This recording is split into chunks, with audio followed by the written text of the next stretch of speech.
Hello guys, कैसे हैं आप सब लोग। उम्मीद करता हूँ आप सब लोग ठीक होंगे। आज मैं रिव्यू करने जा रहा हूँ word power made easy by Norman Lewis. सबने इस बुक के बारे में सुना ही होगा। काफ़ी पॉपुलर बुक है वोकेबलरी के लिए। काफ़ी अच्छी भी बुक है। मैं आपको दिखाता हूँ। ये मैंने फ़्लिपकार्ट से ऑर्डर की थी। प्राइस दिखाता हूँ मैं। इस पर 175 मेंशन है। बट ये मैंने जब ऑर्डर की थी जब सेल चल रही थी। अभी मैंने ये ऑर्डर नहीं किया, थोड़ा टाइम पहले ही कर की थी। तो तब सेल थी और मुझे ये 80 रुपीज़ की पड़ी थी उस टाइम सेल में।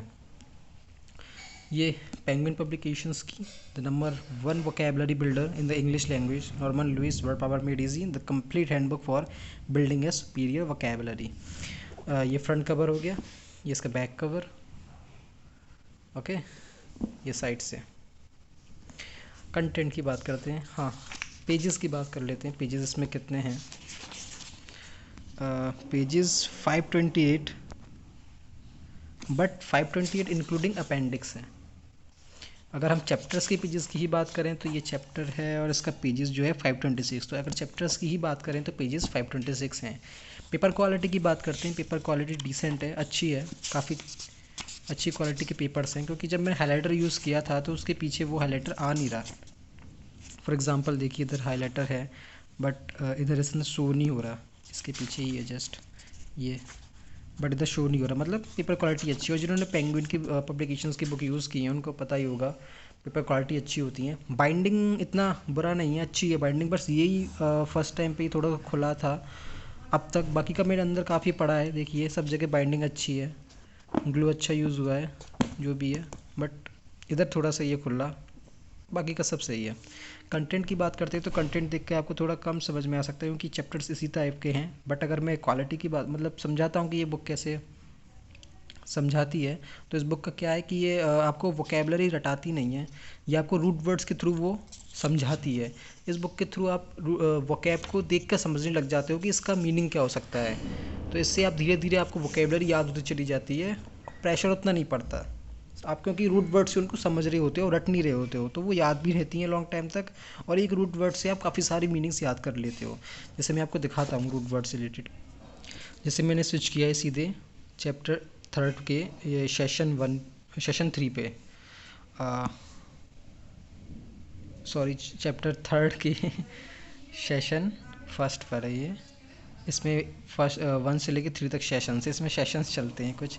एक बार में आप डेली को आपको एक ही सेशन करना होगा, वो सफिशिएंट होता है। जैसे अभी ये आइडियाज़ के ऊपर है एंड ईगोइस्ट। ईगोइस्ट के बारे में बताया हुआ है, ईगोइस्ट क्या होता है। और फिर जैसे डिफरेंट डिफरेंट आइडियाज़ को इसमें एक्सप्लेन किया है। Egotist, altruist, introvert.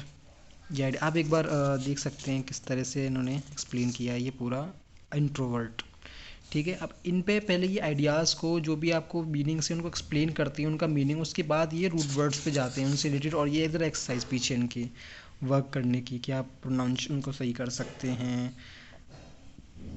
जब भी आप इस बुक को लेके बैठो तो आपके पास पेंसिल होनी चाहिए, क्योंकि एक्सरसाइज में हर चैप्टर के पीछे हर सेशन के बाद इसमें एक्सरसाइज दी गई है। अब जैसे सेशन 2 आ गया, अब इन वर्ड्स के ओरिजिन पर काम किया गया है। यहाँ से आप इनको याद करना सीखोगे। वहाँ हमने आपने ईगोइस्ट का, इंट्रोवर्ट का, अल्ट्रुइस्ट का, इनका आपने मीनिंग समझा, इनका मतलब क्या होता है। इधर आप उनके रूट वर्ड्स को याद करोगे, जिससे काफ़ी सारी मीनिंग्स को आप इधर उनसे रिलेटेड जो होंगे याद करेंगे। जैसे ईगो को इसने उठा लिया तो ईगो से ईगो सेंट्रिक भी होता है, ईगो मैनियक भी होता है। अब इनको आप समझने लग जाओगे इनका क्या क्या मतलब है।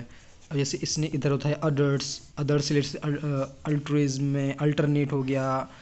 ठीक है ना, तो ऐसे आप इसमें काफ़ी सारी मीनिंग्स को रूट वर्ड से समझते हो। इसमें अब जैसे ये चैप्टर कंप्लीट हुआ, उसके बाद एक्सरसाइज फिर से आ गई। ये देख रहे हो आप। तो एक्सरसाइज विद की इतनी अच्छी है कि आपको वर्ड्स पूरी तरह से आपको ये याद हो जाते हैं एक्सरसाइज की प्रैक्टिस से। तो जब भी इसमें आप जब स्टार्टिंग में आप पढ़ोगे तो उसमें भी मेंशन है कि बुक में आपको रटना नहीं है, काम करना है। और जब भी बुक लेके बैठो तो साथ में पेन या पेंसिल होनी ही चाहिए।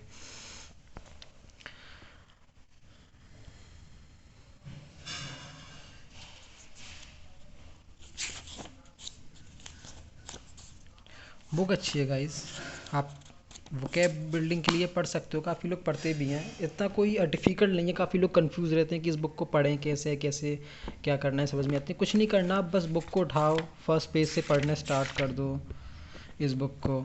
और डेली एक सेशन करना है, टारगेट रख लो कि एक सेशन करना है, उसकी एक्सरसाइज भी उसी दिन फिनिश करनी है। बस धीरे धीरे आपको सब क्लियर हो जाएगा। ऐसा कुछ इसमें रॉकेट साइंस नहीं है पढ़ने के लिए, सारी चीज़ें इसमें एक्सप्लेन की हुई हैं। अब ये how to talk about practitioners के ऊपर है, ये आपको प्रैक्टिशनर्स की बताता है, जैसे साइकोलॉजिस्ट है, ऑप्टिशियन है, ऑप्टोमेट्रिस्ट है, ये मीनिंग समझाइए। अब इनका जब आपको सेंस समझ में आ गया तो इन पे बेस्ड जो रूट वर्ड्स से आपको मीनिंग्स और भी इनके साथ पीछे अगले सेशन में इनमें ये याद करवाएंगे। प्लस इसके बाद फिर से एक एक्सरसाइज ये आपको करनी होगी। अब ये आ गया जैसे मेंटल लाइफ। अब ये साइको से रिलेटेड जितने भी वर्ड बन सकते हैं वो आपको एक्सप्लेन करते हैं, क्या क्या हो सकता है, उनको आप रिलेट करना सीखते हो, कैसे क्या उनका मतलब हो सकता है, राइट।